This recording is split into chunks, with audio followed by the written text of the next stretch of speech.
Title: The Whispers from Below. Chapter 1: The House That Whispers. Sophie had never been able to explain why the house felt like it was alive. It wasn't just the creaks of the floorboards underfoot, or the way the walls seemed to hum when she was alone.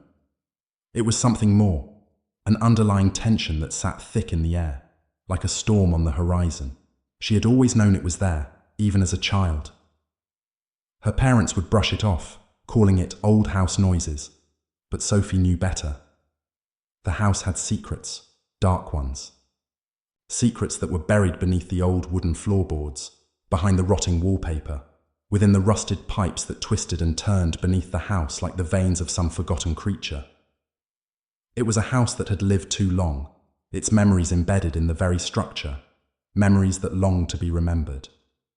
But Sophie hadn't thought about it in years, not until she moved back after her mother's sudden disappearance. She had only returned for the funeral, never intending to stay. But something had kept her here. Perhaps it was the same pull that had drawn her to this house time and time again as a child, a force so subtle yet undeniable. Or perhaps it was the truth she could never bring herself to face. Her father had already been distant, but after her mother's death, he became a ghost in the house. The house had always been large, sprawling and labyrinthine, full of places to hide. It was too easy for him to disappear in the corridors and rooms that seemed to stretch out endlessly. But Sophie couldn't leave. Not yet. There was a part of her that felt anchored here, tethered to the house, to her mother, to whatever had happened in the years before Sophie had left for university. That night, the house was particularly still. The usual hum of activity, the creaking of the pipes, the rustling of leaves outside the cracked windows, had quieted to a near suffocating silence. It was as though the house itself was holding its breath, waiting for something. Sophie sat at the edge of her mother's old bedroom, staring at the empty bed. It felt wrong, as though the room itself had lost its soul. Everything was still. Even the shadows that stretched across the walls seemed to have fallen into a motionless trance. Sophie couldn't explain the sudden rush of unease that gripped her chest. She had been sitting here for hours, too tired to leave yet too afraid to sleep. The house had a way of draining the energy from you, wearing you down slowly, until you couldn't tell where your body ended and the house began. Her mother's voice echoed faintly in her mind, reminding her of those late-night talks when she was younger. Her mother had always told her that the house had a life of its own heartbeat, its own rhythm. Sophie had laughed at the time, thinking it was nothing more than her mother's way of comforting her during a storm. But now it felt like the house had become something more. It was as though it was watching her. Sophie stood and moved toward the window, the air outside heavy with the scent of wet earth and decay. The moonlight poured into the room, spilling across the floor and onto the walls, revealing the thin layer of dust that had settled over everything. She drew the curtains back slowly, her eyes searching the darkness beyond the glass. For a moment, she thought she saw something move in the yard, a flicker of shadow darting past the line of trees. Sophie's heart skipped. It was too late for anyone to be outside. She strained her eyes, focusing harder, but whatever she had seen was gone. The yard was empty, silent, but the sensation of being watched lingered. The sound came again, faint at first. A low whisper, so quiet that it seemed to come from the walls themselves. Sophie froze. She pressed her ear to the window, listening intently, but the sound was gone as quickly as it had appeared. Her breath came out in a shaky exhale. Her body felt cold, a tingling sensation running down her spine. She glanced at the door leading into the hallway. The house seemed unusually still, too still. Sophie had always felt an odd comfort in the creaks and groans of the house, the noises that marked its age. But tonight, it felt wrong. It felt like the house was holding something back, like it was about to reveal its secrets. Sophie turned away from the window, walking toward the door. As her hand reached for the handle, she caught a glimpse of something in the hallway, just beyond the doorframe. A shadow, dark and tall, its edges shifting unnaturally, like smoke caught in a breeze. Sophie's breath hitched. She stepped back, her mind racing. It was gone before she could blink, but the weight of its presence remained, heavy and suffocating. Sophie's heart beat faster, her skin prickling with unease. She had always believed the house was haunted, but it was more than that. There was something else here, something she couldn't understand. Her mother had always warned her about the basement, never telling Sophie why. As a child, Sophie had thought it was just the usual overprotectiveness of a mother. But now, with everything that had happened, the basement felt more like a place of secrets, a place her mother had locked away in her mind, and perhaps something even darker. Sophie made her way to the stairs, the wooden floor creaking beneath her weight. The shadows that stretched across the walls seemed to be watching her, leaning closer as if they were reaching out to her. She shuddered, quickening her pace, trying to push the rising fear down into the pit of her stomach. The basement door was ahead of her, the thick wooden frame standing stark against the soft glow of the dim hallway light. The door creaked as she reached for the handle, and for a moment she hesitated. It felt as though the house itself was warning her to stay away, but Sophie couldn't stop now. She had to know what was in the basement. With a slow, deliberate motion, she twisted the knob and opened the door. The air in the basement hit her like a cold slap. It was damp, stale, and smelled of rot. A faint, almost sickly sweet odor lingered in the air, the kind of smell that clung to your skin and stayed with you long after you left. Sophie squinted into the darkness, her hand instinctively reaching for the light switch, but she couldn't find it. She took a step forward, her heart racing, her body tense. She could feel the shadows pressing in around her, as though they were alive, shifting with every movement she made. The basement was small, cluttered with old furniture and boxes of forgotten relics. Everything seemed to be coated in dust, untouched for years. But it wasn't the clutter that drew her attention. It was the whispers. Low, unintelligible whispers echoed from the far corner of the basement, rising and falling like a distant chant. Sophie's pulse quickened. The sound was coming from somewhere deep within the room, as if something, or someone, was hidden in the shadows. Her breath caught in her throat, and for a moment she wanted to turn and flee, to lock the door behind her and pretend she had never come down. But something made her stay. A pull, a desire to know, to understand what was happening to her mother, to the house, to her. The whispers grew louder, and with each passing second, Sophie felt herself being drawn deeper into the darkness. And then, she saw it. In the farthest corner of the basement, something stirred. A figure, bent and twisted, was crouched in the shadows. It was watching her with empty eyes. A face that was both familiar and unrecognizable. A face that she had seen 1,000 times in her nightmares. It was her mother. Chapter 1. The House That Whispers continued.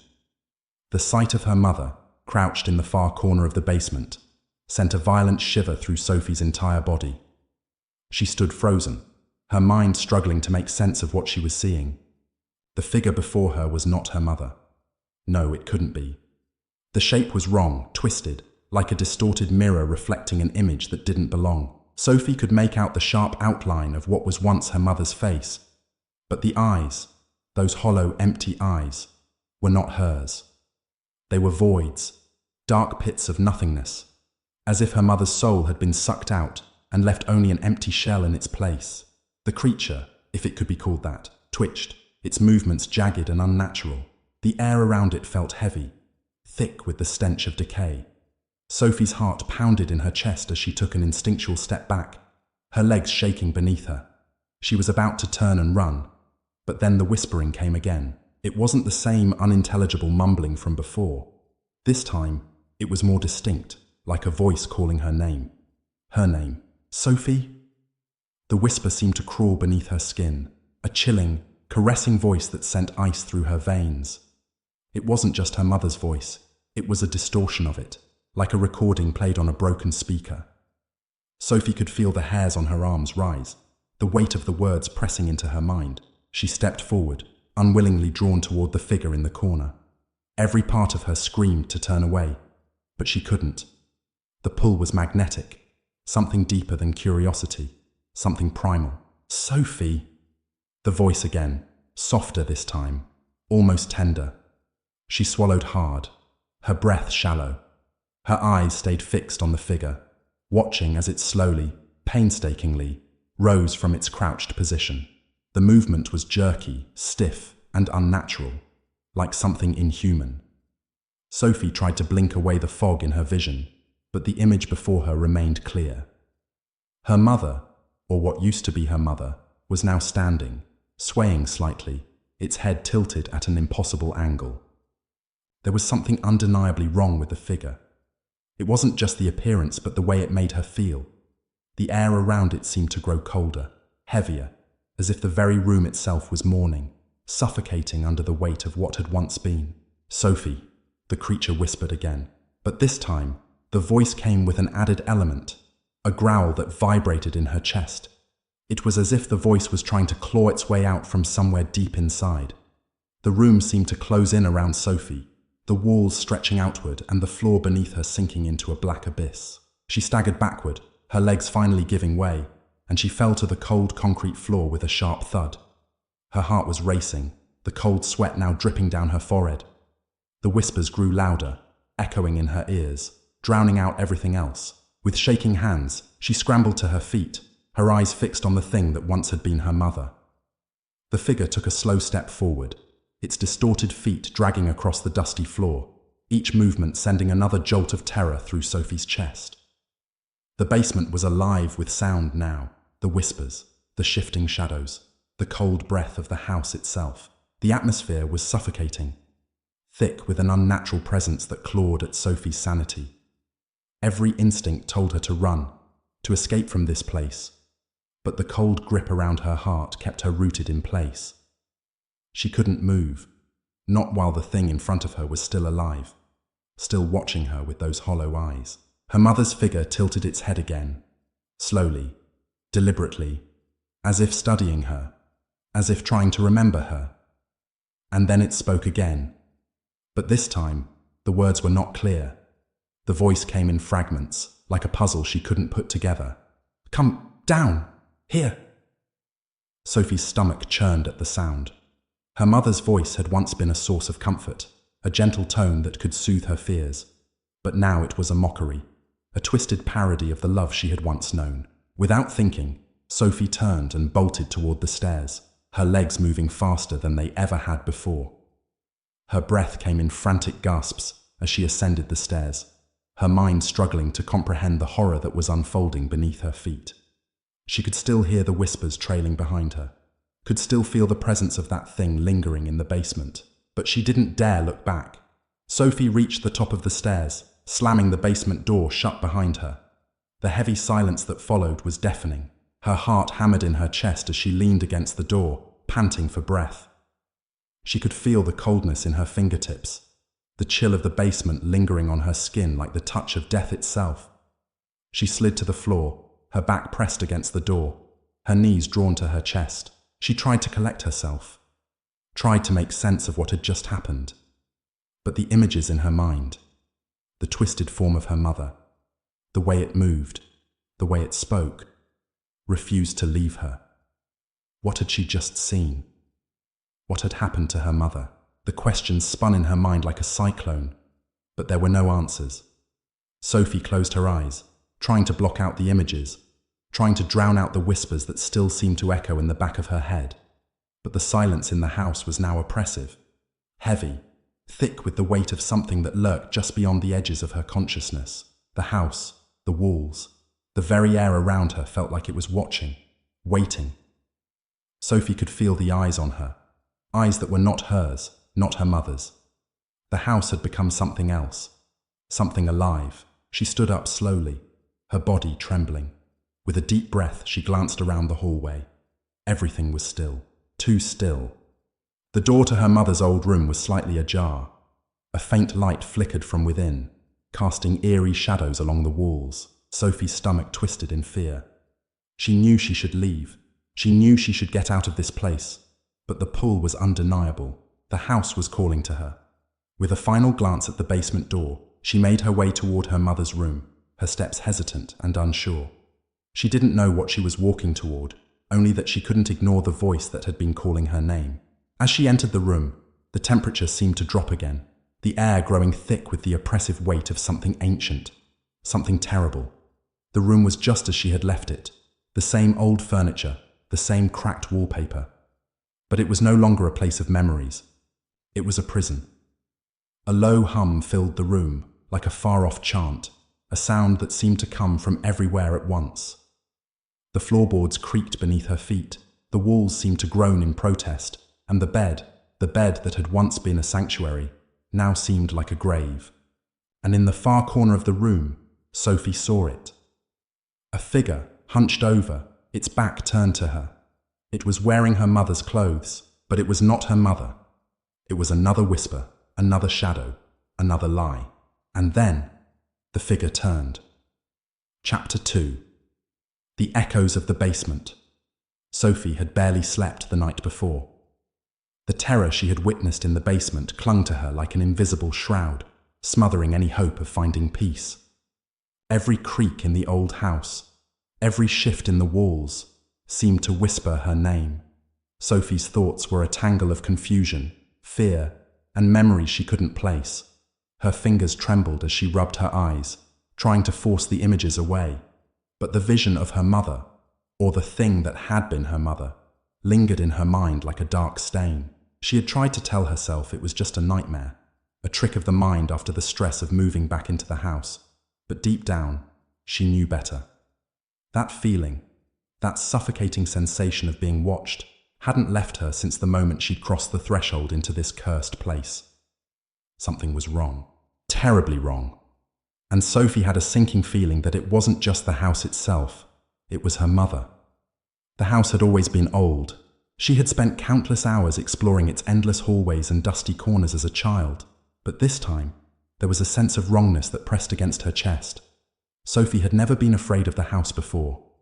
It had been a home, a sanctuary, filled with the comforting sense of her mother's cooking, the sound of old records playing softly in the background. Now it felt like a tomb, like the walls were closing in on her, suffocating her with the weight of secrets too dark to be spoken aloud. As the early morning light filtered weakly through the windows, Sophie forced herself out of bed. She glanced at the clock. It was still early, but the house felt different in the quiet hours before dawn. The air was thick with humidity, and there was a faint smell of mildew in the corners of the rooms, as if the house itself had started to decay in her absence. She dressed in a haze, the events of last night replaying in her mind like a cruel loop, each time more vivid, more terrifying. She couldn't shake the image of her mother's face, twisted and unnatural, staring at her with those empty, hollow eyes. When Sophie finally gathered the courage to step outside her room, the house greeted her with an eerie silence. The floors creaked beneath her feet, the walls groaning as if the house were awakening with her. She hesitated at the top of the stairs. There was no sound, no movement. But there was something in the air, a static charge, as though the house were holding its breath. The hallway stretched before her like an endless corridor leading to nothing and everything. She could hear the faintest whisper, just a murmur, a soft fluttering sound that made the hairs on the back of her neck rise. It was coming from downstairs, from the basement. Sophie's stomach turned, her body freezing for a moment as the fear from last night surged back with a vengeance. The basement, the place where everything had begun. Without thinking, she descended the stairs. Her feet moved on their own accord, dragging her toward the place she feared most. She passed the family portraits hanging on the walls, their faces eerily still, as if watching her every move.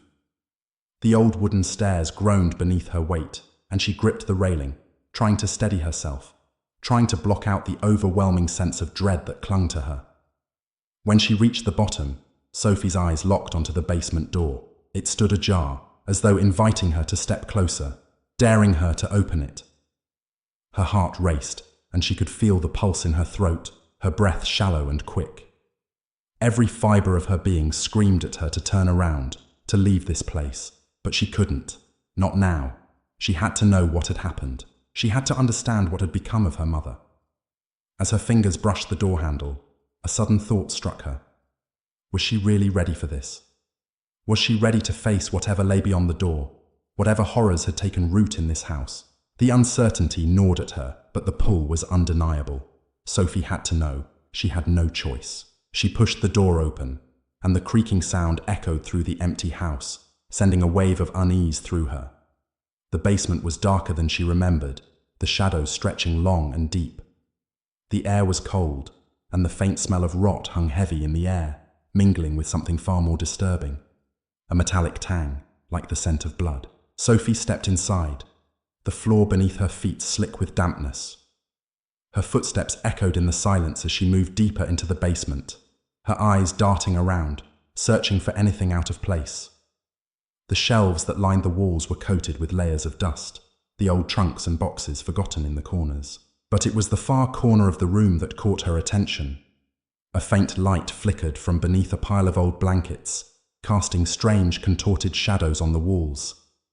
Sophie's breath hitched in her throat as she slowly approached the source of the light. It was there, buried beneath the blankets, that she found it.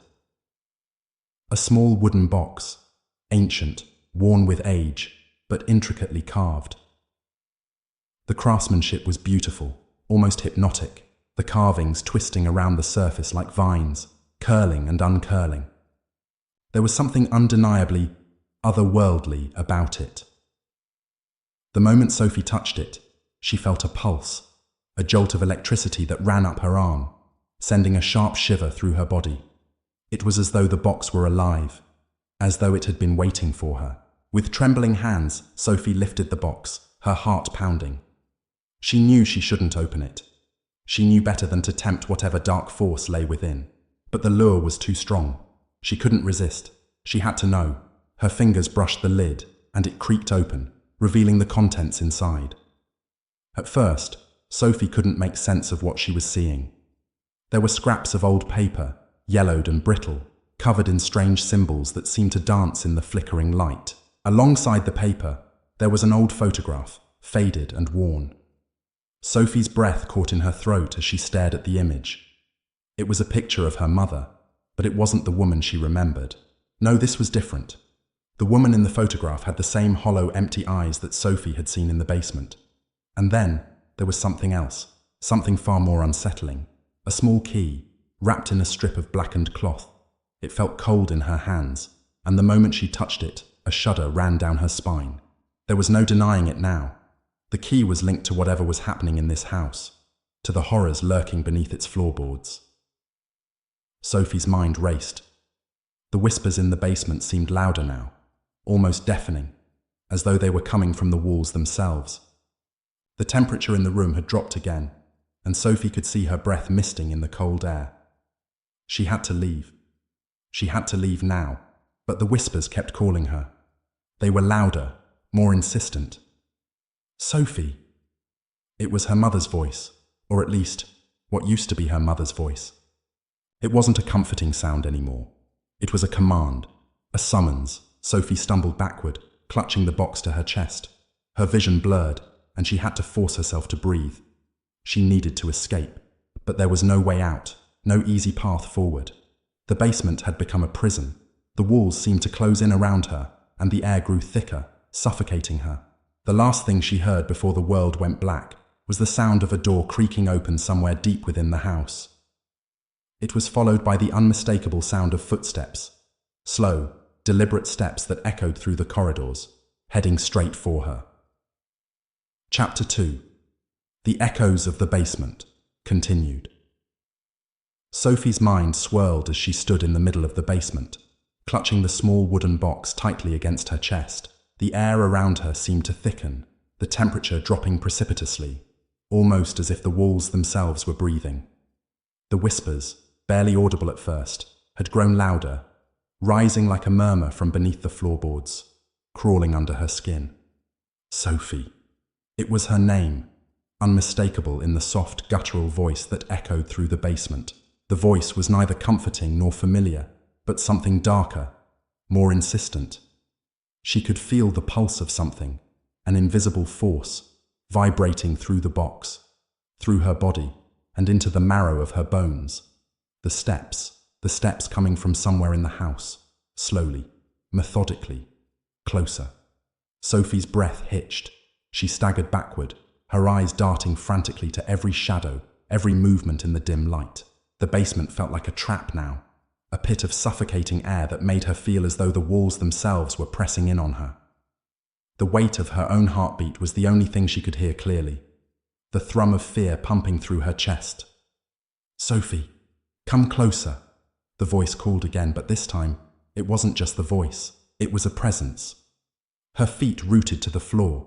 Sophie fought the primal urge to run, to escape, but the whispers tugged at her like strings on a puppet.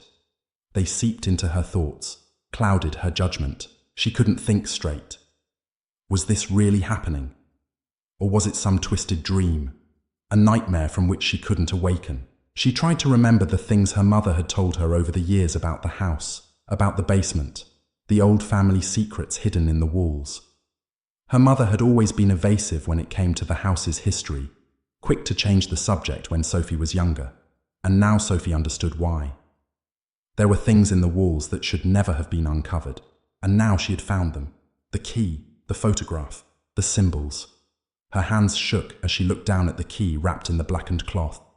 It seemed to pulse in her palm, as though it were alive. But alive with what? What was it meant to unlock? There was a certainty in her gut, a feeling that this key was tied to something far older, far darker than she could have ever imagined. In her mind's eye, Sophie could see it. The key turning in the lock, opening a door to some unseen dimension, a place where the rules of time and reality no longer applied. She wanted to scream, wanted to throw the key away and forget all of this. But the moment her fingers closed around it, she knew it was too late. Her pulse quickened as the basement door above creaked open, the sound so clear it reverberated through her very bones. Then came the steps, slow, deliberate, the sound of heavy boots against the floor. They were coming for her. Whatever this was, whatever had been waiting for her, it was now within reach. And it wasn't going to let her go without a fight. Sophie turned toward the stairs, but her body felt like it was trapped in quicksand. She tried to move, but her feet felt glued to the ground. The whispers were louder now, swirling around her like a dark wind. She could no longer distinguish one voice from another. They were all speaking at once, their words indistinct, filled with hunger. Sophie's eyes fell to the photograph she had found in the box. It was of her mother, but not the way Sophie remembered her. The woman in the picture looked wrong. Her features were twisted, distorted in a way that was not human.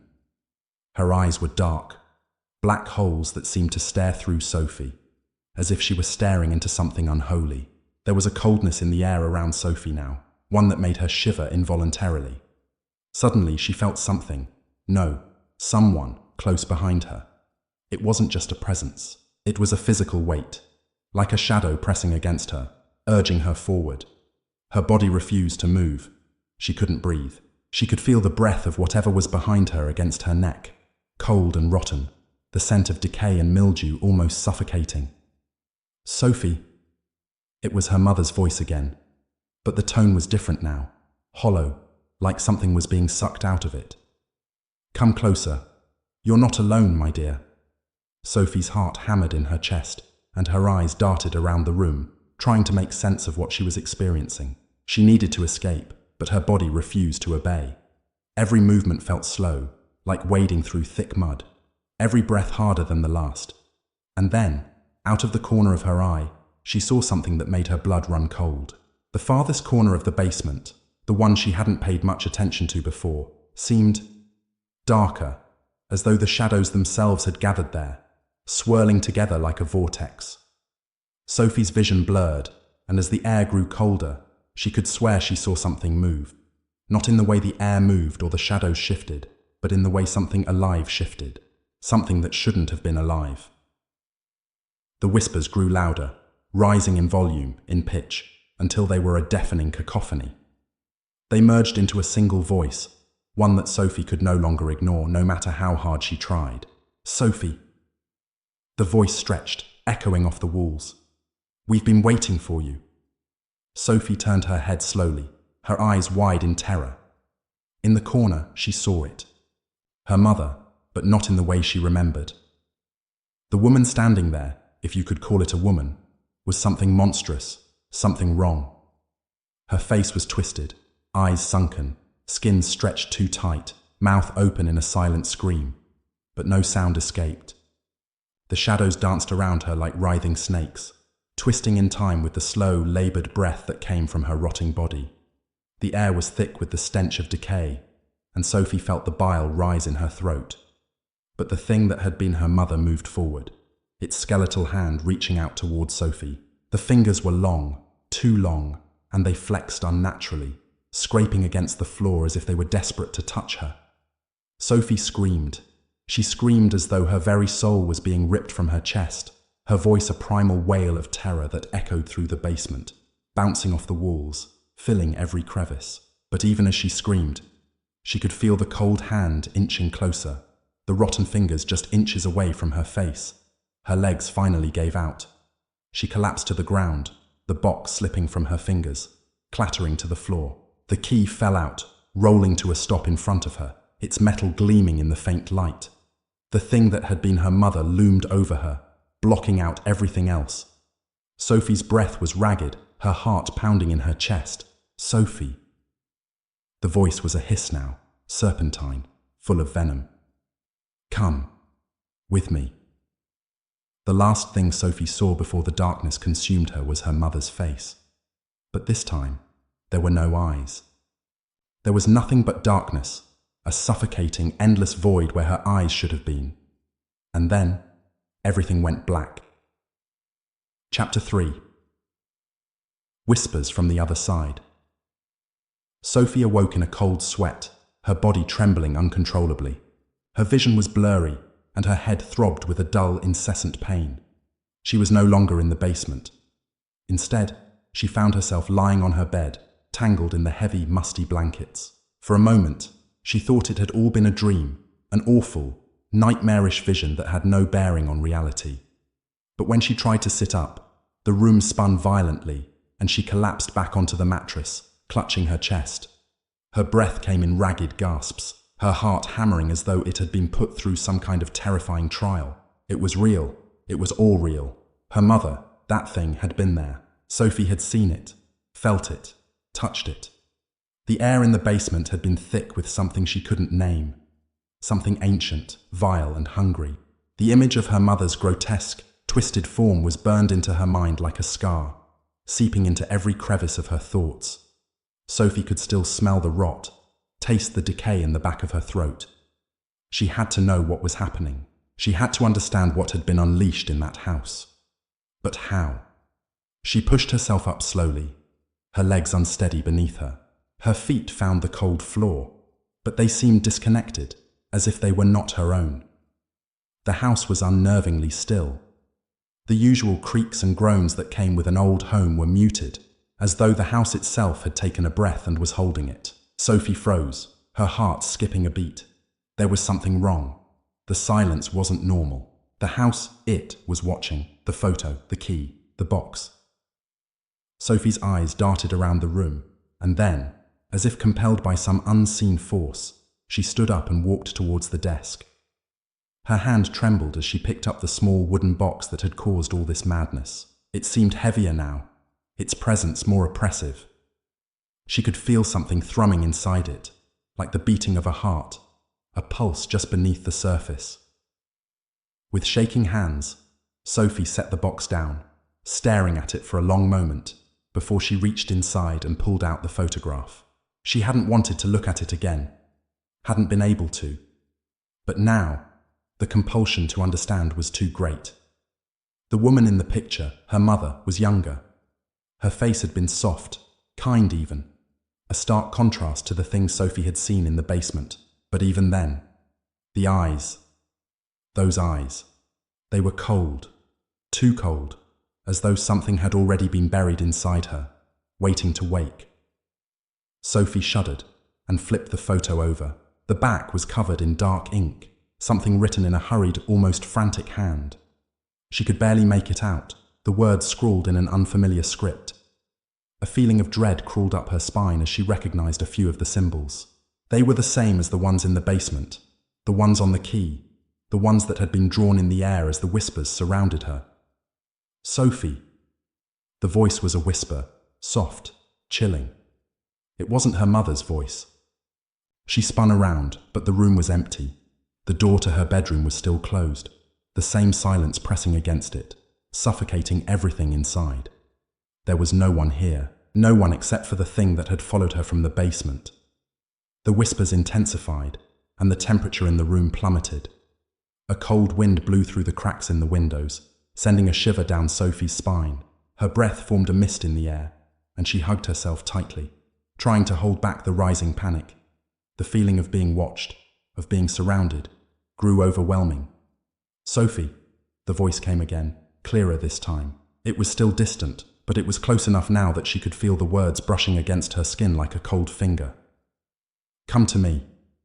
Her mind raced. She had to understand. She had to learn the truth. But the truth was something Sophie was terrified to face. Without thinking, she found herself at the door. Her hand reached for the handle, but it froze halfway. She didn't know what she would find on the other side. The house was changing. It wasn't the same place anymore. The walls felt alive, as though they were watching her, their eyes hidden in the cracks. Sophie's skin crawled at the thought, but the whispers, the voice, pulled her forward. Sophie had no choice. She opened the door slowly, the hinges groaning in protest, as though they were trying to keep her in, but Sophie couldn't stop. She stepped into the hallway, her feet falling silent on the worn carpet. The house seemed darker now, the air heavier, more oppressive. Every step she took echoed, reverberating off the walls in ways that shouldn't have been possible. As she walked down the hallway, she noticed something new. The pictures on the walls, family photos, were shifting. The faces were distorted, like wax melting in the sun. Sophie froze, her heart leaping into her throat. She could swear the eyes of the people in the pictures were moving, following her as she moved down the hall. Her pulse quickened, and she felt the whispers grow louder, more frantic. The house was alive, and it was calling to her. Sophie's legs felt weak, her body heavy as though gravity itself had increased. The door at the end of the hallway beckoned her, the basement door. She had to go back, but she couldn't go back. Not after what she had seen. Not after the horror that had been unleashed.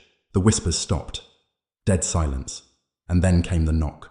A sharp, hollow sound that reverberated through the walls. It came from the basement door. Knock, knock, knock. Each one sending a chill through Sophie's veins. Each one sinking into her soul like a stone dropped into still water. The air around her thickened. The house felt like it was breathing, like it was alive, drawing in the oxygen to fuel something inside it. Something dark. Sophie's mind raced. She couldn't breathe. She couldn't think. She just had to move. Had to escape. But as she reached for the door, her hand trembled uncontrollably, the cold sweat on her palms slick and sticky. She turned the handle and the door creaked open, revealing the darkened steps that led down into the void. The basement. No, not the basement. The heart of the house. The core of the evil that had been festering here for years. The whispers returned, but this time, they were more than whispers. They were voices. Many voices, all speaking at once, their words indistinct. But the malice was clear. They were all waiting for her. Sophie stepped forward, unable to stop herself. The darkness below beckoned her. Her legs moved on their own, carrying her down the stairs. Each step creaked under her weight, the sound as deafening as a scream in the silence. The shadows seemed to grow thicker, closing in around her as if they were alive. And then, just before she reached the bottom, Sophie heard it. A laugh, deep, hollow, echoing through the room, resonating in the very air. Sophie stopped in her tracks. Her breath caught in her throat. The laughter was coming from inside the basement, coming from something else, the dark presence. And then, the voice whispered again. This time, louder, sharper, more insistent. Come closer, Sophie, come closer, and you'll understand. Sophie stepped into the darkness. Chapter 4. The Binding Shadow. The door to the basement creaked open with a slow, mournful groan that seemed to reverberate through the entire house. Sophie stood at the threshold, her body trembling. Her fingers brushed against the cold metal doorknob, feeling as though the air around her had thickened, as if the very walls of the house were breathing. The whispers, the same low, insistent murmurings, grew louder, more desperate, as they crawled under her skin. Sophie. She didn't want to go. The thought of descending into the unknown, into that darkness, gripped her with an overwhelming fear. Every muscle in her body screamed for her to turn back, to leave the house forever. But she couldn't. Something in the house was calling to her, something ancient, something that had waited for years, maybe even centuries, for this moment. With a deep breath, she forced herself to step forward, the air in the hallway colder than before, as if the house itself had grown colder in anticipation. Her feet felt heavier with each step she took, as though the very ground beneath her wanted to hold her in place, to stop her from descending. She resisted, pushing through the resistance, her hands still clutching the doorknob. The whispers were growing louder now, not just in the air around her, but inside her mind, filling her head with a cacophony of voices that urged her forward. Sophie, you're the one. You have to see it. She felt it before she saw it. The air in front of her seemed to shift, to warp. The house was alive. She could feel its pulse, its heartbeat echoing through her bones. The very walls seemed to be breathing in sync with her, and the basement stairs, now laid out before her, seemed to stretch deeper into the earth, endless and foreboding. Steeling herself, Sophie placed her foot on the first step. It groaned under her weight. The noise was barely perceptible, but to Sophie, it sounded like 1,000 voices crying out in anguish, their desperate pleas muffled by the thick air of the house. She held her breath as she descended, the weight of her own body forcing her to keep going. The staircase stretched on endlessly, and with each step, the air grew colder, denser, until she could see her breath in front of her. When she reached the bottom, the basement revealed itself, a vast, oppressive expanse, its air thick with dust and decay. The temperature had plummeted further, and Sophie could feel a coldness that penetrated deep into her bones. The walls were lined with old, peeling wood, the remnants of a time long past. Cobwebs hung in the corners, dark and cloying, and a smell, stale, damp, and rancid, filled the air, wrapping itself around her throat. It was the smell of neglect, of abandonment, of something long forgotten. But it wasn't just the house that felt wrong. It was something in the air, something that seemed to pulse with malevolent intent, something ancient that had been lying in wait. Sophie could feel its presence, could almost hear it breathing, waiting for her to acknowledge it. A faint light flickered ahead, casting strange shadows against the walls, and Sophie's heart lurched. Her feet carried her toward it, though she had no idea why. It was as though something was pulling her, guiding her toward the source of the eerie glow. The shadows danced across the walls, their twisted shapes seeming to shift and contort with each passing second. Her pulse quickened. As she neared the light, Sophie saw what it was. An old cracked mirror stood against the far wall. The glass was so filthy she could barely make out her own reflection. But even through the grime, she could see that her eyes were wide with fear, pupils dilated as she stared at the mirror. Her breath fogged the glass in front of her as she leaned in closer, drawn to it against her will. And then she heard it, a low, guttural growl. It came from within the mirror. Sophie froze, her heartbeat pounding in her chest as she looked at her reflection, only to see something far darker staring back at her. The shadows in the mirror shifted, swirling around her image, and for the briefest of moments, she saw something, someone, moving behind her in the reflection. Her heart skipped a beat. She spun around, expecting to see someone standing in the basement with her. But there was nothing. Nothing but the shadows, creeping further into the corners of the room, the cold air pressing in from all sides. She was alone. The growl came again, louder this time. It echoed through the walls, vibrating the very air around her. Sophie's hands shook, and she took an involuntary step back. The whispers returned, but now they were not just faint murmurs. They were voices, low and insistent, suffused with an unmistakable darkness. They rose from every direction, surrounding her, suffocating her. They were coming from the mirror. "Sophie, you have to open it." Her fingers twitched, as though they had a mind of their own. They reached out for the mirror, trembling as they brushed against the cold surface. The glass felt alive, pulsing beneath her fingertips as if it were breathing. The whispers grew louder, and in the reflection, Sophie could see something shift. A shape, no, a figure, moved behind her. Before she could react, the mirror cracked with a deafening sound. the glass splintering into 1,000 tiny pieces. Sophie stumbled back, her hands flying up to protect herself from the falling shards. As the sound of the breaking glass reverberated through the basement, something stirred in the darkness. A figure emerged from the depths of the shadowed corner of the room, rising from the cracked mirror itself. It was a silhouette at first, just a dark shape that blended with the shadows. But as it drew closer, Sophie could make out the features. It was her mother. But it wasn't her mother. The figure's face was distorted, its features blurred and contorted into an inhuman mockery of what it had once been. The eyes, though, they were unmistakable. They were her mother's eyes, wide and bloodshot, filled with an unearthly malice that sent a chill through Sophie's entire body.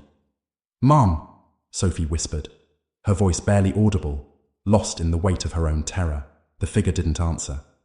Instead, it moved toward her with unnatural speed, its limbs jerking and twitching like a puppet on invisible strings.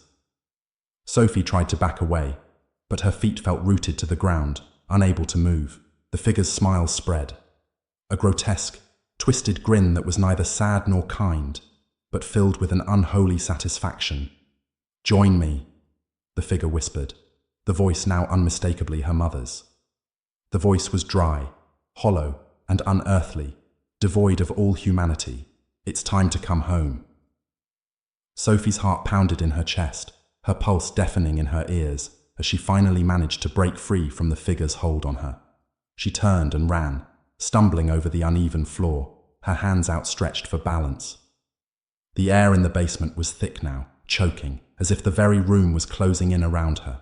The shadows pressed against her skin, urging her to stay, to turn back. But Sophie couldn't. She had to get out. The basement stairs seemed endless as she scrambled up, her breath ragged and desperate. Every step felt like a battle, her legs burning with exertion. As she reached the top, the door slammed shut with a deafening bang, the lock snapping into place behind her. She couldn't go back. She was trapped.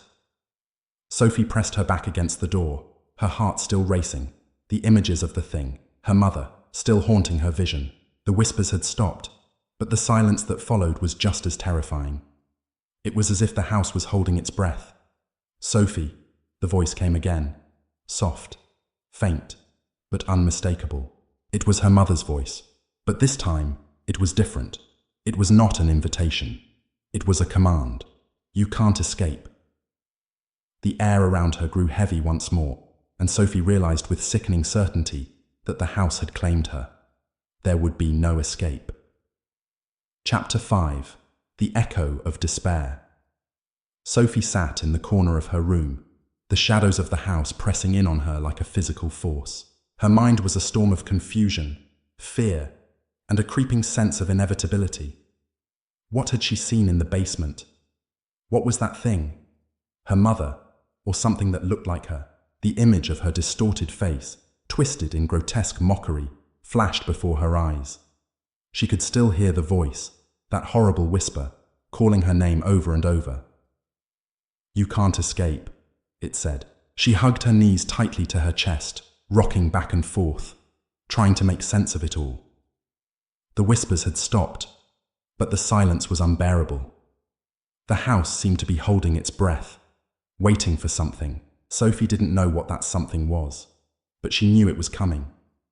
She could feel it in her bones, the air thickening, the walls pressing in closer.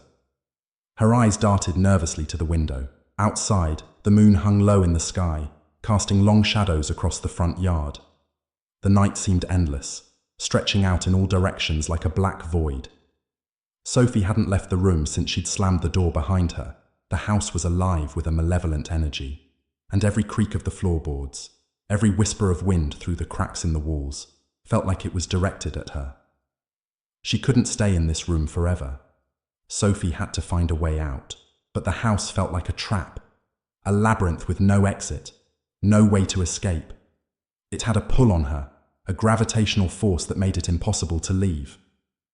She stood up, pacing the floor, her mind racing. There has to be something I missed. There has to be a way to stop this. Her thoughts were interrupted by a faint noise from downstairs, a scraping sound like something dragging across the floor. Sophie froze, her blood running cold. Her first instinct was to ignore it, to pretend she hadn't heard anything. But the sound came again, louder this time, followed by a low, guttural moan. It was unmistakable. The same growl she'd heard in the basement, the same sound that had come from the mirror. It was here. It had followed her. Panic surged through her as she rushed to the door. Her hand hovered over the doorknob, but she couldn't bring herself to turn it.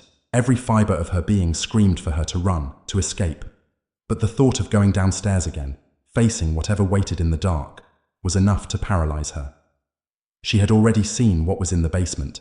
She had seen her mother, or whatever had taken her place.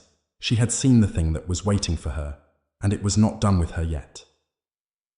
With trembling hands, Sophie stepped away from the door. She couldn't face it. Not yet.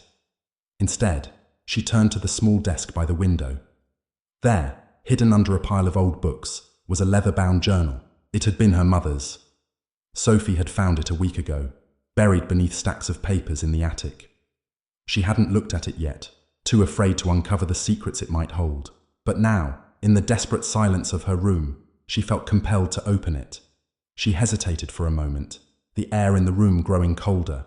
Something felt wrong about this, as if the house itself was warning her. But Sophie pushed the feeling aside, grabbing the journal and opening it to the first page. The handwriting was familiar, her mother's elegant, looping script. But the words on the page were not what Sophie expected. They were frantic, disjointed, as if her mother had been writing in a frenzy. The sentences were scattered, incomplete, but one thing was clear. Her mother had known. She had known something was wrong with the house, and she had been trying to escape. "The house calls to you," the first entry read. "It calls to all of us, but it is not a voice you can ignore." Sophie's heart skipped a beat as she read further. Her mother had written about the house's history, its origins. According to the journal, the house was built on land that had once belonged to a family that practiced dark rituals. The house had been constructed over an ancient burial ground, and the land was cursed, bound by the spirits of the dead, trapped in an eternal cycle of torment. "They are not at rest," the journal continued. "They are bound to this place, and they feed on the living. They take what they want, and they leave nothing behind." Sophie's fingers shook as she turned the page. The journal became more erratic as her mother's writing spiraled into madness. The entries grew more desperate, filled with strange symbols and incomprehensible ramblings. But one thing stood out. Her mother had known that she was being watched. The house had been watching her, watching all of them. "It comes for the youngest," her mother had written. "It waits for them to be ready. It whispers to them, lures them down, but there is no escape once they answer." Sophie slammed the journal shut, her breath coming in short, panicked bursts. She couldn't read anymore. She had already known deep down that something terrible was at the heart of this place. But to see it written out, to realize that her mother had known and still couldn't escape, was almost too much to bear. A sudden sound broke through her thoughts, the unmistakable scrape of something dragging across the floor. It was closer now, closer than before. Sophie's heart raced, and she found herself standing in front of the window, looking out into the darkness. The yard was empty, just a sea of blackness stretching out before her. But then, through the darkness, something moved, a shape, too large to be a shadow, lumbered slowly across the yard. It was just a silhouette, its edges indistinct, but Sophie could feel it watching her. It was the same presence, the same force that had followed her down the stairs, that had dragged her mother into the depths of the house. It was waiting. Sophie's breath caught in her throat as the figure paused, standing motionless in the yard, its gaze fixed on the house. And then, without warning, it began to move again, slowly approaching the door. Sophie backed away from the window, her legs trembling beneath her. She had to get out. She couldn't wait for it to come to her. She had to leave now. But as she turned to the door, she saw something that froze her in place. The shadow in the hallway. It was the same shape, but this time it was inside the house.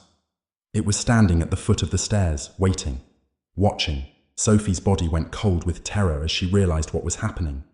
The thing from the basement, the thing that had taken her mother, had come for her. It had waited for her to be alone, for her to let her guard down. And now, there was nowhere to run, nowhere to hide. The door to her room creaked open, slowly, as though it was being drawn open by an invisible hand. Sophie's breath caught in her throat, and her entire body went rigid with fear. In the doorway, standing like a spectre, was her mother's twisted reflection. "You can't escape," it whispered, the same voice, the same promise. You never could. And Sophie knew, with sickening certainty, that she never would. Chapter 6. Whispers beneath the house. The moonlight was faint tonight, casting only a silver sheen over the bare branches of the old oak tree. Its skeletal fingers clawed at the sky like desperate hands reaching for salvation. Beneath it, the house stood silent, yet it was not the absence of noise that unsettled Jonathan. It was the quiet that hung in the air, thick and oppressive. It was the kind of silence that felt as though something, or someone, was waiting for the right moment to strike. Inside, the house was dark, save for the faint, flickering light coming from the living room. A single candle rested on the coffee table, its flame swaying lazily with the movement of the air. Jonathan had made a routine of keeping a flame alive in this place. He wasn't sure why. There was something comforting about the small, fragile light, even though the shadows around it seemed to grow larger each night. The house felt alive in ways Jonathan couldn't fully explain. It wasn't the creaks and groans of an old structure settling. No, it was something else entirely. A heaviness that settled in his chest whenever he entered a room. A feeling that no matter how far he walked, how many rooms he checked, something was always just behind him, watching. It had started subtly, little things at first. The soft rustle of papers when no one was around, the faintest touch against his shoulder when he was alone. At first, Jonathan brushed it off as stress, fatigue, the wind perhaps, but soon it became undeniable. The whispers, faint, unintelligible murmurs that seemed to come from the walls themselves. He had tried to tell himself it was nothing. Old houses had their quirks, their oddities. But then he started hearing things from the basement. The first time it happened, Jonathan had been working late into the night, long after the last trace of daylight had vanished. The house was still, save for the occasional sound of the wind outside. But then, from the darkness below, he heard it. A shuffle. At first, Jonathan thought it was his imagination. A rat, perhaps. He had heard tales of rodents gnawing on old foundations, of pipes that groaned and shifted in the night. But the sound had repeated itself, and it wasn't the scurrying of small feet. It was something heavier. He'd waited, his breath caught in his throat, hoping it would stop, but it didn't. The noise came again, louder this time, distinct, deliberate. A footstep. His heart had skipped a beat. No one else lived here. He was alone in the house. The thought of anyone else in the basement sent a shiver crawling up his spine. But he had to know. He had to be certain it was nothing more than his overactive imagination. Grabbing a flashlight, Jonathan descended into the basement. It was colder than usual, the air thick with the scent of mildew. The flashlight's beam wavered as his hand trembled. As he stepped down onto the final step, he called out, "Hello?" No response. He shined the light around the room. Boxes lined the walls, covered in dust and cobwebs. An old furnace loomed in the corner, its rusty pipes groaning under the weight of the years. There was nothing in sight, nothing that would explain the noise. Jonathan shook his head and turned to leave, cursing himself for being so jumpy. But then he heard it again, a soft whisper. It wasn't loud, just a faint breath of air. Yet, it felt as though it had come from directly behind him. He spun around, but the basement was still empty. The whisper came again, this time more distinct, like a voice, low and guttural. "Leave." Jonathan froze. His breath caught in his chest. He wanted to run, to bolt up the stairs and never look back. But his feet were rooted to the spot, his body paralyzed in fear. His eyes flicked to the corner of the room, to the old wooden door he had never noticed before. The door was ajar, just slightly, with an unnatural stillness hanging around it. No wind blew through the house, no draft that could explain the faint movement. The door simply stood there, like a dark mouth waiting to devour him. The whispering began again, now louder. "Leave. Now." Jonathan felt his legs move before he could even decide. His body was reacting without his permission. He had to get out of there. But just as his feet hit the first step leading back up to the main floor, the door slammed shut with a deafening bang. Jonathan whipped around, breath hitching. His flashlight flickered and then died, plunging him into darkness. "Who's there?" he called out, his voice barely more than a rasp. His throat was dry, his pulse racing in his ears. For a moment, there was nothing. The silence was suffocating, thick enough to taste. And then the floorboards creaked. Slowly, as if a heavy weight were moving across the room, something, or someone, began to approach. Jonathan's heart pounded in his chest, a frantic rhythm that threatened to drown him. Every instinct screamed for him to run, but his body refused to move. He was frozen, paralyzed by an unseen force. The sound grew louder, the footsteps unmistakable now, growing closer and closer. "Leave!" The voice was not the same anymore. It was a chorus of whispers now, layered, overlapping, each one a voice, each one a plea. It was as if the house itself had become a mouth, spewing its cries from the walls, from the floorboards, from every crevice.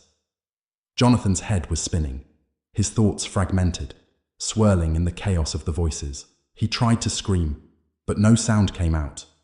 The weight of the air seemed to crush his chest, the suffocating silence of the basement pressing against his skin, sinking into his bones. And then, in the corner of his eye, he saw it. A figure, barely visible in the shadows. A shape. A woman. Her long, tangled hair hung around her face, obscuring her features. Her eyes were hollow, dark pits where nothing but an endless void resided. She stood perfectly still, her thin skeletal hands clasped in front of her, as if waiting for something, waiting for him. The whispers grew louder, more insistent. "Leave! Leave! Leave!" Jonathan couldn't move, couldn't speak. All he could do was watch as the figure slowly began to step toward him, her feet gliding across the floor, silent except for the faintest rustle of her tattered dress. Her face was still hidden, but there was something in her posture, a quiet, unnatural grace, that made Jonathan's stomach churn. "Leave! You shouldn't be here." The words were no longer whispers. They were commands, urgent, desperate. The figure reached out, her hand trembling, and Jonathan felt the coldness of her touch before he could even react. A burst of icy air filled the room, and he gasped, his breath fogging up in the freezing space. He tried to pull away, but her grip tightened, her fingers digging into his wrist like iron claws. "You should never have come," she whispered, her voice now a low, guttural growl. The floor seemed to vibrate beneath them, a faint rumble that began deep in the earth. "Why?" Jonathan managed to choke out, his voice barely a whisper. "Because it was never meant for you." And then, just as suddenly as it had all begun, the coldness vanished. The figure was gone. The house was still, silent. Jonathan stood in the darkness, heart hammering in his chest, unable to move.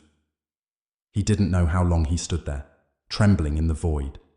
Time itself seemed to stretch out, stretching into infinity, before he found the strength to turn and run, up the stairs, past the living room, and out the door.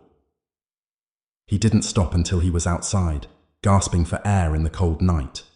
The house loomed behind him, dark and silent, waiting. But Jonathan knew, deep in his bones, that it was never truly silent. Not anymore. Chapter 6. Whispers Beneath the House. Continued. Jonathan stood outside the house for what felt like hours. The night air was thick with the smell of damp earth, the kind that clung to your skin and made it hard to breathe. He could feel his chest tightening, his lungs desperate for air, but it wasn't the fresh air that had him gasping. It was the pressure that had been building in his chest, the weight of the basement, the house, and the woman with the hollow eyes. She had been real. He ran his hand through his hair, trying to make sense of what had just happened. The house was quiet now, too quiet. And yet, every inch of his body screamed for him to leave, to never go back inside, to just drive away and never look back. But he couldn't. The thought of leaving unsettled him more than staying. It wasn't just fear, it was something else. A pull, as though the house had sunk its claws into his very soul. It had called him back. Swallowing hard, Jonathan turned toward the door. His feet felt like lead as he crossed the threshold, back into the gloom of the hallway. The air inside was still cold, and the house seemed to hum with an energy that he couldn't quite understand. The walls were closer now, the shadows darker. Even the faint flicker of the candlelight in the living room seemed to tremble, as if something unseen was pushing against it, threatening to snuff it out. He stood in the hallway for a moment, the silence surrounding him like a thick blanket. His footsteps echoed loudly against the wooden floors, too loud in the absence of any other sound. Every creak of the floorboards beneath him felt deliberate, calculated, as if the house itself was watching, waiting. The whispers had stopped. For now. But Jonathan knew they would return. He made his way back toward the basement door, his flashlight clutched tightly in his hand. The cold grip of the woman's touch still lingered on his wrist, and he couldn't shake the sensation that he wasn't alone. He could feel eyes on him, not the house's eyes, but something older, something deeper, something that had lived in the earth long before the house was built. The basement door was still closed, but it had a new kind of presence. Jonathan's fingers hovered over the doorknob, the cold metal almost seeming to burn him. He paused, wondering if it was wiser to simply leave the door closed, to pretend it was all a nightmare. But the voice in his mind, soft, insistent, spurred him forward. You have to know. You have to go deeper. With a deep breath, Jonathan turned the knob. The door creaked open, its movement slower than it should have been. Inside, the basement lay in darkness, but this time the air felt different. There was a distinct heaviness, as if the weight of 1,000 years pressed against him. The darkness didn't seem like something to be conquered. It felt as though it was alive, feeding off the fear that was growing in his chest. Jonathan stepped inside, the floor creaking beneath him, as he moved toward the corner where the door had been earlier. The beam of his flashlight swept across the room, revealing the same old boxes, the same rusting furnace. But something was wrong. The shadows seemed to shift and move, stretching unnaturally long across the room. The darkness was no longer just a lack of light. It had substance. Something is in here with me. A faint sound reached his ears, barely perceptible at first, but then louder. A scraping, a low, guttural sound that reverberated through the floorboards beneath him. He stopped, his heart hammering in his chest. The flashlight trembled in his grip, and then he saw it. In the far corner of the room, where the shadows pooled deepest, something moved.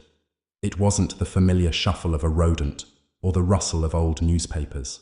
No, this was something far darker, far older. It slithered like a snake, its movements unnervingly graceful, but it wasn't an animal. It was a shape, a shifting, writhing mass, dark as midnight itself. Jonathan took a step back, but the air seemed to close in around him. The sound grew louder, now almost a rhythmic thumping, like the heartbeat of something massive. Get out. The whisper returned, now an urgent command, echoing in his mind. He couldn't breathe, couldn't think. His mind was clouded, fogged by the weight of what was happening around him. He stumbled backward, but his foot caught on something. A box. His body lurched forward, the flashlight slipping from his grip and crashing to the ground. The beam rolled across the floor, cutting through the darkness and landing on the far wall. And there, on the wall, was something new. A handprint. Not just any handprint, but one that was unmistakably not human. It was too large, the fingers too elongated, too wrong.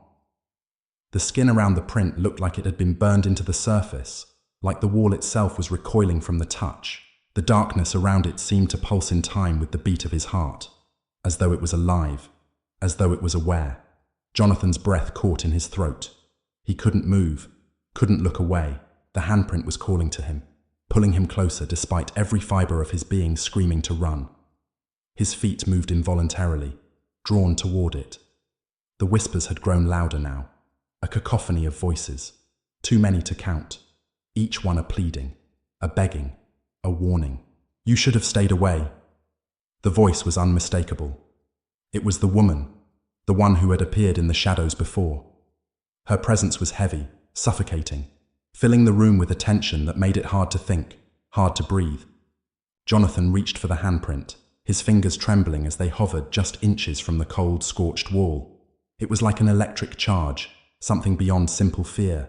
It was as if the house had reached into him, had wrapped its invisible fingers around his soul and was pulling him closer, further into its darkness. The air grew colder still. His breath came in sharp, quick bursts, like the final gasps of air before drowning. A sudden, overwhelming sensation washed over him, the sense that there was no escape. No matter how fast he ran, no matter how far he fled, he would always return to this moment. He would always be drawn back to this house, to the darkness beneath it. A voice, soft, almost too soft to hear.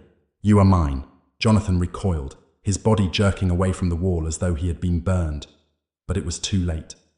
The darkness had already taken root in him, burrowing deep into his mind, wrapping its tendrils around his consciousness. He turned to run, but his legs wouldn't move.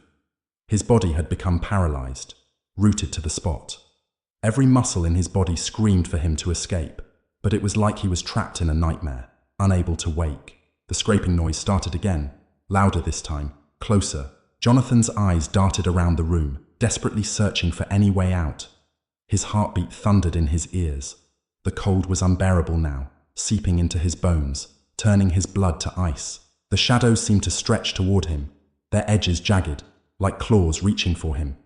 And through it all, the whispers, the voices, grew louder, their words overlapping, each one more frantic than the last. "Leave. Don't. Touch. It. Run. Now." Jonathan's mouth went dry and his vision blurred as he struggled to breathe, each inhale more labored than the last. The shadows were everywhere now. They moved like liquid, like smoke, twisting around his legs, pulling at him. He could feel their cold fingers wrapping around his ankles, pulling him down toward the floor. And then, suddenly the air was filled with the sound of something skittering across the floor. A scratching, a thumping, a low, wet sound, like something large, something unimaginable moving in the dark. Jonathan screamed. The sound was ripped from him, raw and primal. He kicked and struggled, but it was as if the house itself was devouring him, drawing him deeper into its dark, twisted heart. The basement, once just a room filled with dust and shadows, had become a prison. And Jonathan knew, deep in his gut, that the house had claimed him. Chapter 7. The Walls Speak. Jonathan woke with a jolt, gasping for air. His heart pounded violently in his chest, each beat feeling like a drum in his ears. The world around him was a blur of motion, flashes of shadows and fragmented memories dancing behind his eyelids. For a moment he couldn't recall where he was, only that the air felt wrong, the darkness too oppressive. It pressed down on him, wrapping around his ribs, as if the house itself was alive, breathing with him. His hands fumbled in the dark, searching for something to steady himself. The bed he had collapsed onto was unfamiliar, the sheets cold and damp beneath his skin. He sat up too quickly, the room spinning around him as though the walls were twisting. The air smelled stale, heavy, like mildew and rot.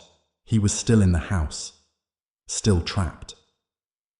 The weight of what had happened flooded his mind in a torrent. The basement, the handprint, the shadows that clung to him like a second skin, the voice, the whisper that had invaded his thoughts. "You are mine." He swallowed hard, trying to push the panic back down. He had to think clearly. He couldn't afford to lose his mind, not yet anyway. The house felt different now. It was as though it had changed overnight. More oppressive, more alive. The silence around him was suffocating, thick with a presence that made his skin crawl. The walls seemed to pulse with a strange, rhythmic energy. At first, he thought it was his imagination, but when he placed his hand against the cold surface of the wall, he felt it. A thrum, a vibration. Jonathan recoiled, his breath catching in his throat. The walls, they were alive. He scrambled to his feet, the dizziness from his sudden movement making him stagger. He reached for the door, his fingers brushing the cool, smooth wood. But as soon as he touched the knob, the world shifted. The room seemed to breathe, expanding and contracting as though it had a life of its own. The door creaked open slowly, as if reluctant to reveal the house beyond. Stepping into the hallway, Jonathan's senses were assaulted by a new wave of discomfort. The house, once merely unsettling, now felt like a cage, its very bones pressing in on him. The floorboards beneath his feet creaked and groaned, as though whispering secrets to each other in a language he couldn't understand. The air was thick, humid, clinging to his skin as if it had become something tangible. The hallway stretched on forever, its end swallowed in darkness. The paintings on the walls now seemed to follow him, their eyes staring, unblinking, as if accusing him of trespassing. He shook his head, pushing the thought away, but his pulse quickened. He had to get out. There had to be a way to escape. A loud bang echoed from below, causing him to freeze mid-step. It was followed by a series of rhythmic thuds, like someone was walking down the stairs. But Jonathan knew no one else was in the house. The woman, he thought, his mind flashing back to the spectral figure he had seen in the basement. Her hollow eyes had haunted him even in his dreams, her gaze cold, distant. She had been so real, so tangible. He had felt her touch, cold and clammy against his skin. She wasn't just a figment of his imagination. She was here, in the house. And now, it seemed, she was not alone. With dread gnawing at his insides, Jonathan forced himself to move. He had no choice but to go downstairs, to confront whatever it was that was waiting for him. Each step felt heavier than the last, the air growing denser, thicker, as if the very house itself was conspiring against him. The staircase creaked under his weight, the sound sharp in the silence. The shadows at the bottom seemed to sway, like living things, undulating and stretching in ways that made his stomach turn. The thudding grew louder with each step, now almost a roar in his ears. He reached the bottom and froze, the sight before him pulling the breath from his lungs. The basement door stood open, but it wasn't just that. It was the way the door had opened. The air around it shimmered, distorting as though the doorway itself were warping, bending reality. The darkness beyond seemed to pulse, alive with a sinister rhythm. A figure appeared in the doorway. At first, Jonathan couldn't make out who or what it was. The figure was obscured by shadow, its form indistinct, shifting like smoke. But as it stepped into the faint light from the hallway, Jonathan's heart stopped. It was the woman. Her pale, gaunt face was even more lifeless than before. Her eyes wide, but empty, as if they had been hollowed out from the inside. Her mouth opened, and though no sound came out, Jonathan could hear her voice, a whisper in his mind. "You shouldn't have come back." A chill crawled up Jonathan's spine, his body frozen in place as her figure moved closer. Each step she took seemed to distort the air around her, warping the space between them. He wanted to run, to flee, but his legs wouldn't obey him. The oppressive weight of her presence held him in place, like a vice tightening around his chest. The woman stopped in front of him, her gaze locking onto his with an intensity that made him feel like his very soul was being bared to her. She raised a trembling hand, pointing a finger toward the basement. "It's waiting for you." The words echoed in his mind, but he didn't need to hear them aloud. He already knew. He could feel it, the pull, the beckoning force from below. The house wanted him to go down. It was luring him, drawing him deeper into its grasp. Jonathan swallowed hard, the cold sweat on his brow mixing with the terror that was now flooding his veins. The darkness was thick now, almost tangible, and the whispers had returned, louder than ever, scratching at the edges of his mind. His pulse pounded in his ears, the rhythmic thumping of his heart now a constant companion, beating in time with the whispering. The woman took another step forward, her breath rattling in her chest like dry leaves. She reached out, and for a moment Jonathan thought she might touch him again. But instead, her hand stopped inches from his face, trembling as though it were fighting against an unseen force. "Leave." Her voice was a rasp, like the rustle of dead leaves in a storm. "You must leave, before it comes." But it was too late. The darkness had already found him. A low growl filled the air, rising from the basement, and Jonathan felt the floor beneath him tremble. The walls of the house groaned, their ancient wood protesting, creaking under the strain of something vast, something ancient and powerful stirring in the deep. Jonathan's breath caught in his throat as he looked back toward the basement. The shadows there seemed to move with a life of their own, stretching upward like claws, eager to drag him down. His legs finally moved, driven by pure instinct. He stumbled backward, away from the woman, away from the door, but the house would not let him go. The whispers grew louder, the thumping louder still, until it was all he could hear, all he could feel. His vision blurred, and he realized, in a panic-stricken flash, that he was no longer in control. The house had already claimed him. Chapter 8. The Whispering Walls. The house was different now. Jonathan had spent the last 2 days in a daze, wandering the oppressive halls, feeling the heavy weight of the air around him, like a physical force pressing down on his chest. Every inch of the place seemed to be alive, pulsating with a dark energy that seeped into his bones, twisting his thoughts into something unrecognizable. He didn't sleep anymore, at least, not in the way he used to. Sleep had become a form of torment, a brief, fleeting escape that only lasted until the nightmares returned, dragging him back into the depths of whatever had taken hold of this place. He would wake, drenched in sweat, his heart hammering in his chest, and for a split second, he would wonder if he had been dreaming at all. The whispers were getting worse. At first, they had been faint, mere murmurs at the edge of his perception, like the wind brushing against his ears. But now they were louder, clearer. They were there when he woke up, when he went to the bathroom, when he tried to eat.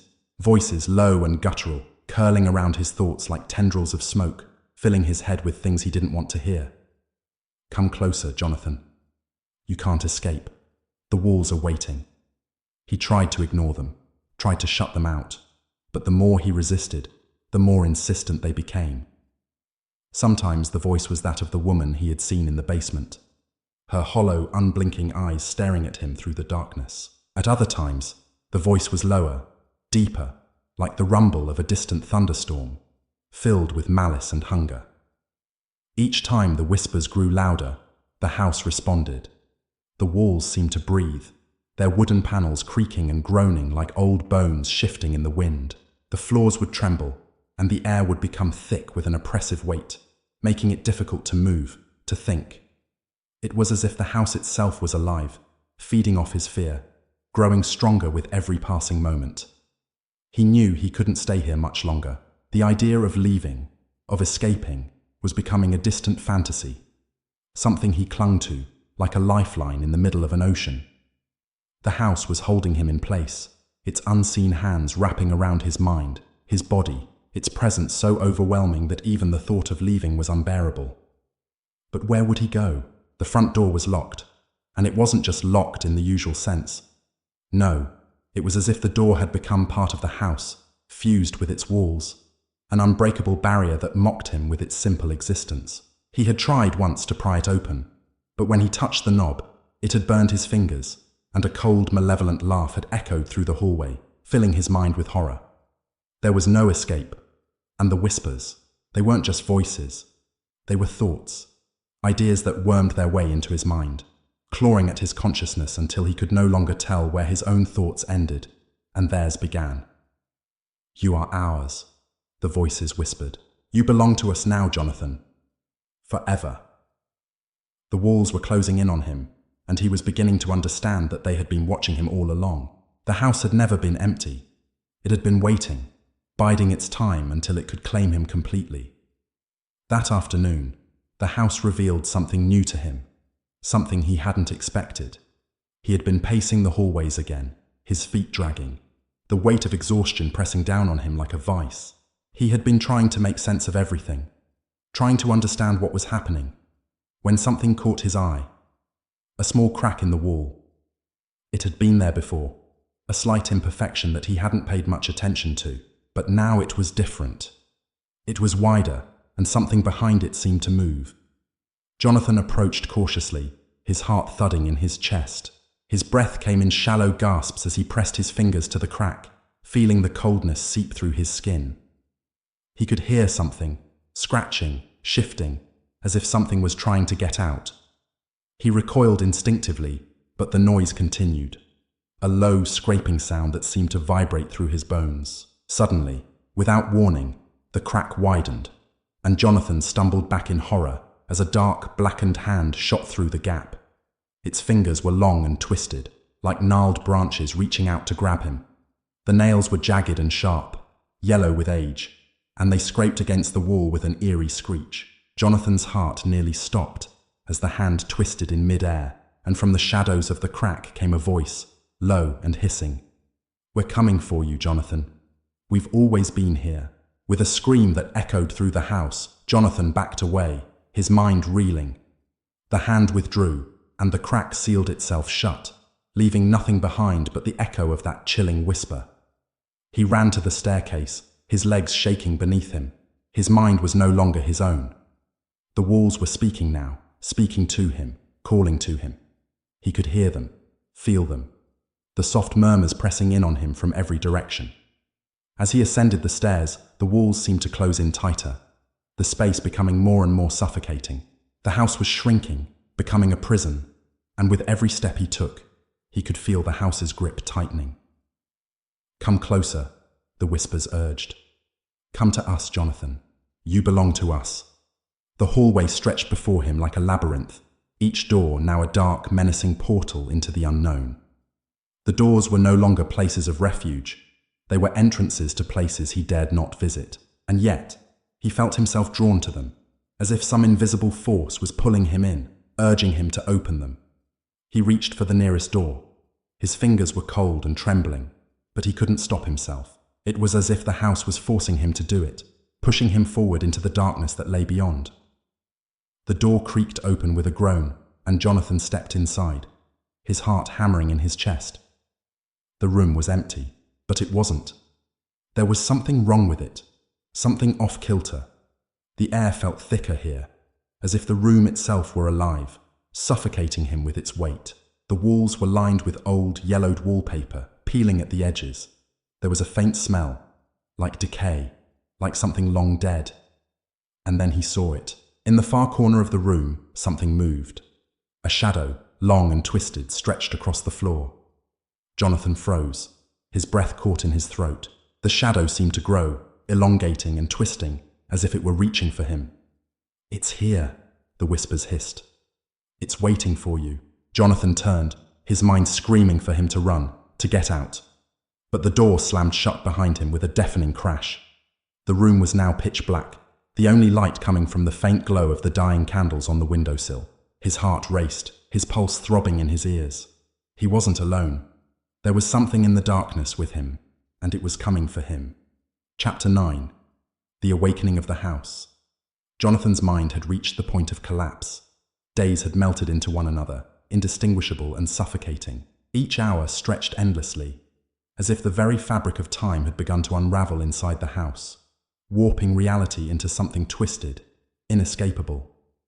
The whispering never stopped. It had become a constant hum, an undercurrent to everything. It was in the walls, in the floors, in the ceiling. The house had found a way to permeate his thoughts, shaping them, turning them against him. Sleep was a distant memory, if it could even be called sleep anymore. It had become a realm of torment, where nightmares bled into waking hours, and Jonathan no longer knew where one began and the other ended.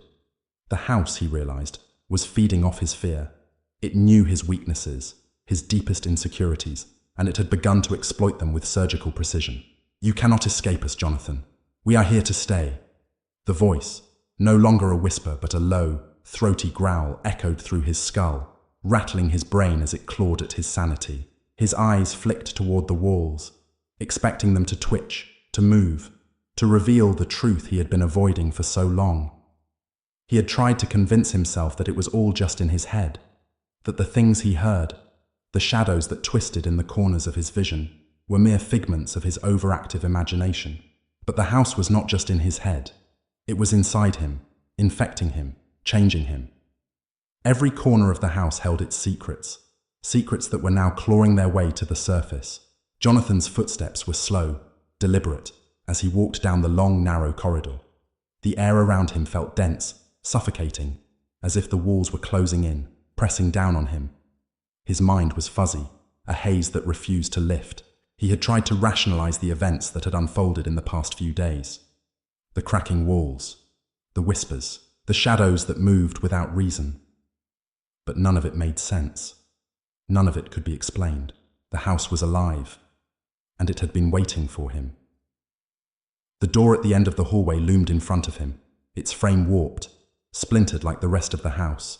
The doorknob was cold to the touch as Jonathan grasped it, the metal icy and slick beneath his fingers. He hesitated for a moment, wondering if this was where it would all end, if the house was finally going to consume him completely. But the urge to know, to understand what lay beyond that door, pushed him forward. The door creaked open with a sound that sent a shiver down his spine, and as it swung wide, the room beyond revealed itself, dark, suffocating, and filled with an oppressive energy that nearly choked him. The shadows inside seemed to move of their own accord, slithering along the floor and up the walls like living things. There was something else in the room, something that made Jonathan's blood run cold. It was a faint flickering light coming from the far corner, barely visible in the stifling darkness. A candle. No, not a candle. Something older, more sinister. His heart raced as he stepped closer, his eyes straining to see through the thick gloom. As he moved into the room, the flickering light grew brighter, revealing what it illuminated. A mirror. It wasn't like any mirror Jonathan had ever seen. The frame was intricately carved, blackened with age, its surface covered in grime and dust. The glass itself was distorted, rippling like water, as if it were trying to escape its confines. He felt an unexplainable pull, something magnetic, compelling him to approach. Without thinking, he reached out and touched the glass. The instant his fingers made contact, a surge of energy shot through him, sharp and electric, like 1,000 needles pricking his skin. His breath caught in his throat as he staggered back, but the pull was too strong, and he found himself drawn forward again, his hand moving against his will. The mirror trembled, then cracked, a spiderweb of fractures spreading across its surface. Jonathan recoiled in horror, but before he could pull his hand away, the cracks began to glow with an eerie light. The air around him grew heavier, thick with an oppressive force, as if something ancient and malevolent was stirring. And then, from the shattered glass, a figure emerged. It was a woman, her form hazy at first, like smoke spilling from the cracks. Her face was obscured, but her eyes, they were unmistakable, hollow, void. They seemed to pierce through him, into the very core of his being. Jonathan froze, his mind screaming, his heart pounding in his chest, but he couldn't move. He was trapped in the mirror's grip. The woman's mouth opened, and the voice that escaped was not her own. It was a chorus of voices, a cacophony of whispers that made Jonathan's blood run cold. "You should not have come here, Jonathan. You've awoken us. And now, there is no escape." The words reverberated through his skull, the sound echoing off the walls and amplifying until it was deafening. Jonathan's vision blurred, his legs giving out beneath him as he collapsed to the floor, the world spinning around him. He could feel the temperature in the room drop, a biting cold seeping into his skin, into his bones. His breath came in shallow gasps, his heart pounding in his chest. "We have been waiting for you, Jonathan. The house has been waiting for you." The voice grew louder, now accompanied by the sounds of something scratching, scraping, dragging against the floor, like claws dragging along wood, slow and deliberate. He tried to scream, but no sound escaped his throat. His mouth was dry, parched, as if the very air had been stolen from him. The woman's form began to solidify, her features becoming clearer with each passing moment. Her skin was pale, almost translucent, her long hair floating around her like tendrils of smoke. She reached toward him, her fingers long and skeletal, her eyes never leaving his. "You will become one of us," she whispered, her voice like sandpaper against his skin. "We are the house, Jonathan, and now you are ours." As her hand touched his face, a jolt of cold coursed through him, and for a moment, Jonathan felt as if he were drowning, plunging into a vast black abyss. The shadows in the room twisted and writhed, forming shapes, faces, bodies, all of them screaming, writhing in agony, their forms merging into one dark mass. He wanted to scream. He wanted to run. But the house was everywhere, its tendrils wrapping around him, pulling him deeper into its grasp. No. Jonathan tried to think, tried to push against the encroaching darkness, but the words were swallowed by the house, consumed by its hunger. There was no escape.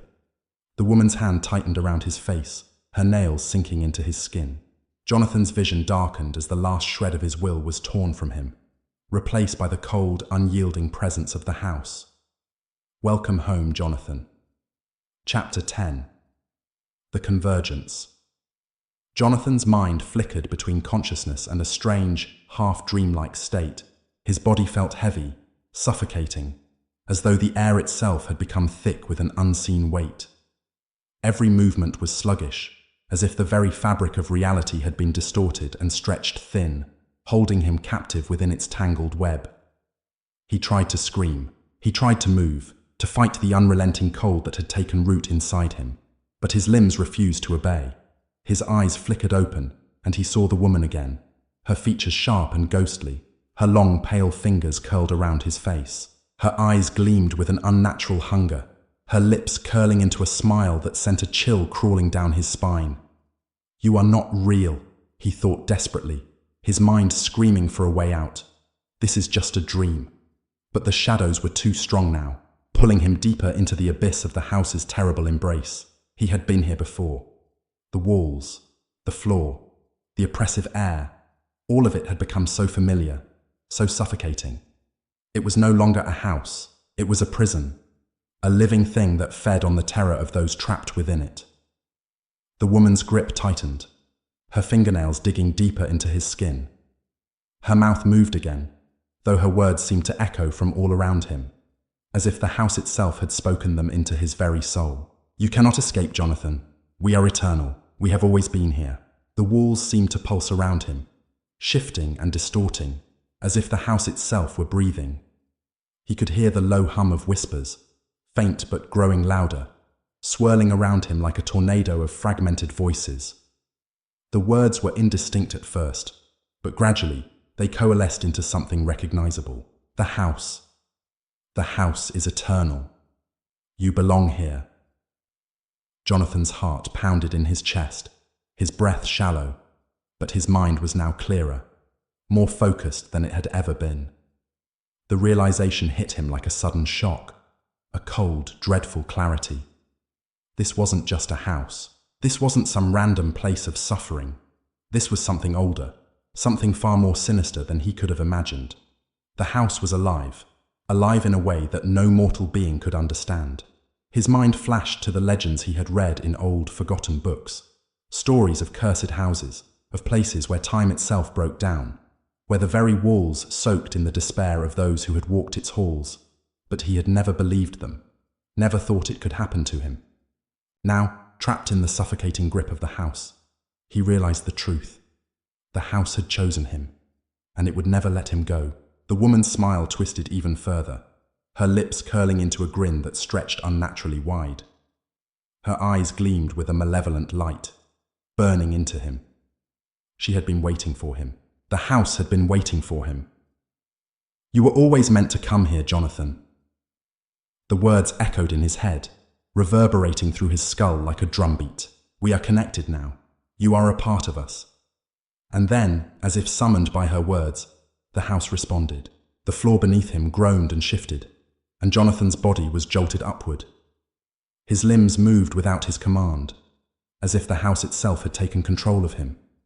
He was dragged across the floor, his feet barely touching the ground, his body lifted against his will, his eyes wide with terror. He wanted to scream, but no sound escaped him. The house was alive, and it was feeding on his fear. The walls around him shifted again, this time in a more deliberate manner. They stretched, expanded, warped into strange, unsettling shapes. The once familiar rooms were now unfamiliar, grotesque. It was as though the house was warping the very space around him, pulling him into something darker, something worse. The very air seemed to thicken, heavy with the weight of forgotten nightmares. Jonathan's thoughts scrambled, desperately trying to grasp at anything to break free. But the house was relentless, unyielding. It was a living, breathing thing, and it wanted him. It had always wanted him. His eyes fell on the mirror again, the same mirror that had shown him the woman, the same one that had cracked and split when his fingers touched it. But now, the mirror had changed. It was no longer just a reflective surface. It was a portal, a rift into something far darker. The shards of glass seemed to move, swirling and twisting, pulling together into a shape, a figure. Jonathan's heart skipped a beat as the figure emerged from the glass. It was the same woman, but her form was different now. It was as if she had been pulled from the depths of the house itself. Her body rippled, her form both human and inhuman, shifting between dimensions, her face twisted into a grotesque mask of anguish and hunger. "You were foolish to think you could escape," the woman's voice echoed in his mind, her words wrapping around him like chains. "You should have never come here, Jonathan. You will never leave." The house groaned again, louder this time, as if it were awakening from a long, deep slumber. The walls seemed to breathe in time with the whispers that filled the air, a chorus of voices that spoke of pain, loss, and eternal darkness. The woman reached out, her fingers elongated and sharp, the tips glistening with a dark, viscous substance. Her eyes locked onto his, and Jonathan felt an icy chill seep into his soul. "You belong to us now," she whispered, her voice like ice against his skin. "You are ours, forever." And then, with a final, terrible screech, the mirror shattered into 1,000 jagged pieces, each shard reflecting his terrified face. The room twisted and spun, the air thick with the sound of cracking glass and distant, echoing screams. Jonathan's body was jerked back, his head spinning, and for a moment everything went black. When he opened his eyes again, the world had changed. He was standing in the center of the room, but everything around him was different. The walls were no longer warped. They were solid, dark, and covered in a thick layer of dust. The air was stale, suffocating. He could hear the whispering again, faint but growing louder, and his heart began to race. It was then that he realized he was no longer in the same house. The mirror had shown him something else, something far worse. The woman's voice was still with him, a faint whisper in the back of his mind. "You are here now, Jonathan. You are a part of the house, and it will never let you go." The whispers grew louder, the air colder, as the true horror of the house began to unfold before him.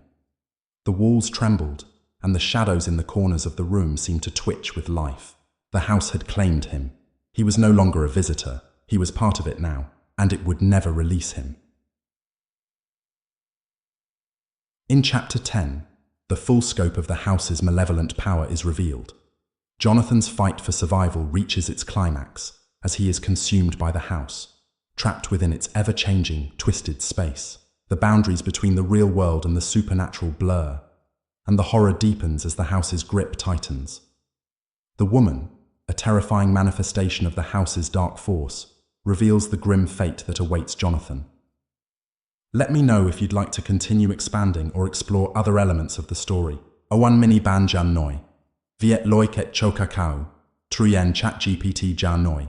ChatGPT finale. The house's embrace. Jonathan had long since stopped trying to fight. Every day felt like an eternity, and yet time itself had become as elastic as the walls that surrounded him. The house, or what had once been a house, had become an entity, alive, breathing, and consuming. It was a place where nothing was real, and yet everything was terrifyingly, grotesquely true. A place that fed on fear, on despair, on souls desperate for escape. He had been swallowed whole. Every inch of his being, his memories, his past, had been consumed by the darkness, woven into the very fabric of the house. There was no longer any difference between Jonathan and the walls that groaned around him. He was a part of it, as eternal as the house itself. He couldn't remember how long it had been since the woman's cold hands had first touched his face, or when the whispers had first started to call to him. His mind had become a blur, unable to distinguish one agonizing moment from the next. His body felt empty, a hollow shell that moved at the will of the house, bound by the very air that suffocated him. In the quiet moments, when the walls were still, when the whispers grew faint, Jonathan wondered if there had ever been a way out. The house, though, was always watching, always aware of his every thought. Every doubt he harbored, every flicker of hope, was immediately crushed beneath the weight of its endless, unyielding presence. The woman had been right. He had been foolish to think he could escape. There was no freedom from this place. There was no way out. The house had no beginning and no end. It existed in the space between life and death, between dreams and nightmares. It was a tomb, a prison, and a feast all at once, drawing in anyone who dared to step too close, anyone who sought to understand its twisted power. Jonathan had heard the others, the ones who had come before him. Their voices had bled through the cracks, faint and disembodied. They had begged for release, for mercy, but the house did not show mercy. It only showed hunger. His own voice had joined theirs now, whispering in the dark, echoing through the corridors of this wretched place. We are the house, we are its soul, we are forever bound. The shadows in the corners of his mind flickered, and Jonathan felt a pull, a faint tug, as if something were trying to reach out to him from the darkness. He knew what it was.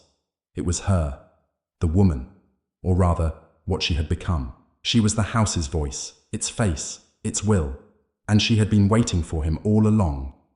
Her figure appeared before him again, a wraith-like silhouette, her features even more distorted than before. Her mouth opened, and her voice reverberated in his mind like the ringing of a bell.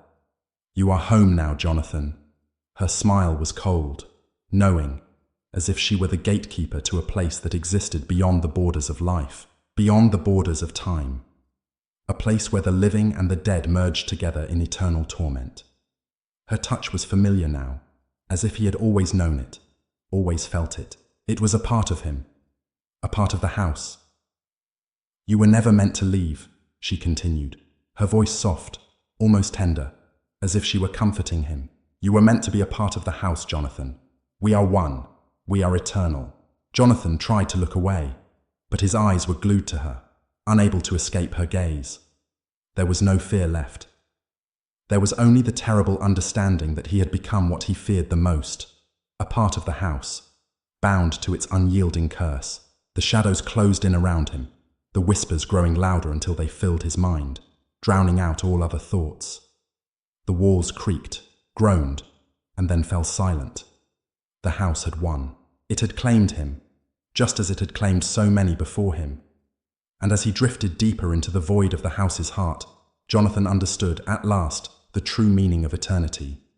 It was not the endless passage of time, nor the cyclical nature of life and death. It was the unyielding grip of the house, where fear and suffering never ceased, where the souls of the lost could never escape. We are the house. Jonathan closed his eyes, the words echoing in his mind as the darkness swallowed him whole. His body was no longer his own. His soul was no longer his own. He had become a part of the house, forever. And in the distance, the whispers grew louder. They were no longer voices of the lost, but his own. We are the house.